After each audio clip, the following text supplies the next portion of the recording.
Are you closing your new built home soon? Here's what you need to do before your final closing. Hello, I'm Sushma Kinvisara. So let us look at your role in closing your newly built condos or single family home. First off, let's talk about final closing. Final closing is the point at which the ownership of your condo or house is officially transferred from the builder to you as the buyer. This is the day you have been waiting for, when you gain full ownership of your new home. Once the building is complete and registered, the building will communicate the closing date to you. If there was any interim occupancy period, it ends and you take full possession of the property. It's a big milestone. To prepare for this milestone, the most important steps is arranging your finances, whether you're a first-time buyer or a seasoned investor. Here's what you need to do or expect. First, secure your mortgage. If you're using a mortgage, contact the lender or mortgage broker to start the approval process right after you get the builder's closing letter.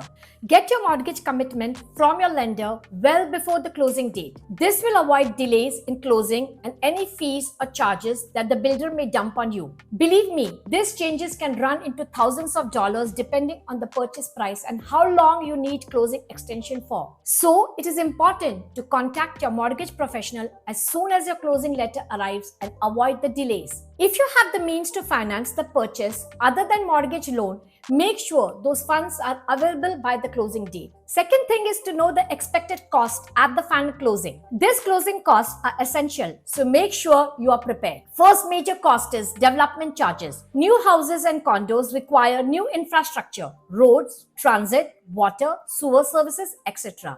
These charges can be in thousands of dollars, especially in the GTA. So be ready for this expense. Keep in mind that these fees might also be limited or have a cap which will provide some predictability. But unexpected costs can still arise. I have seen different builders in different cities around the Greater Toronto area capping development levies to $8,000 to $15,000 or more, depending on the size of the unit, location, and other factors. Go over your agreement and see what these charges are capped at. The second item of closing cost is reserve fund contribution. While this is not as big as the previous two, this is still a substantial cost. This is also known as emergency fund. At closing, you'll contribute 2 or 3 months worth of condo fees to the reserve fund. This fund is for future repairs and major renovation that may come up as needed. Now let's talk about HST. Your new home in Ontario is subjected to harmonized sales tax or HST. Normally, it is included in your purchase price if you're going to be living in that new home. Here is an example. If you buy a condo for $670,000, the HST amount included in it is $73,700.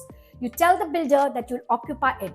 The builder will automatically credit the $24,000 rebate to you so that you do not pay anything extra for HST. But if you are an investor, the builder will take away the rebate and you will need to pay it at closing, as in this example. This is a real life example for an investor property. If you rent out the unit for at least a year, you can apply to get it back. I have covered this topic extensively in this video.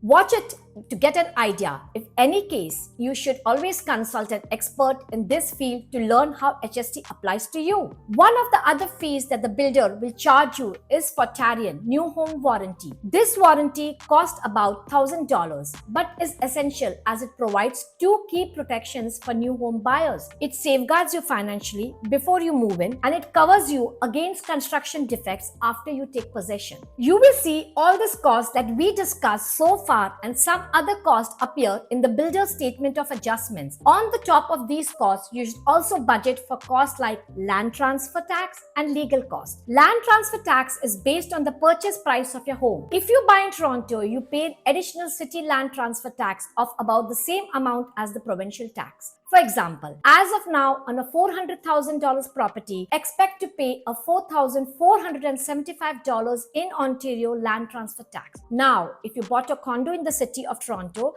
then you're hit with another $4,475. Legal fees and disbursement costs are inevitable in any property dealings. Hiring an experienced lawyer is crucial to handle the home purchase process. Legal fees typically range from $1,500 to $2,500 depending on the lawyer and the services provided by them. Be sure to do your due diligence before hiring the lawyer. From my experience, a lawyer with many years of experience is worth more even if his or her legal fees are higher than others. You need someone who can bring you out of sticky situations when needed. Aside from all this cost, here are some other costs. Title insurance, which safeguards property owners and their lenders from financial losses associated with issues in the property's title or ownership. Although it's not required by law in Ontario, this insurance can reduce risks, protect your financial investments, and streamline the closing process. When you move into a new condo, you might also have to cover the cost to set up essential utilities like hydro. These connection fees can vary depending on the provider and the region. Unlike a condominium, though a new freehold house will need to get gas and water connections along with hydro, it's important to factor in these costs as they are necessary for making your new home fully functional. You will most certainly need to insure your property, whether as a requirement of your lender or simply as a matter of prudence. I hope this information helps you in understanding the final closing process for your new construction home. Let us fast forward a few years after your closing and see how you can generate wealth in this next video. Happy closing!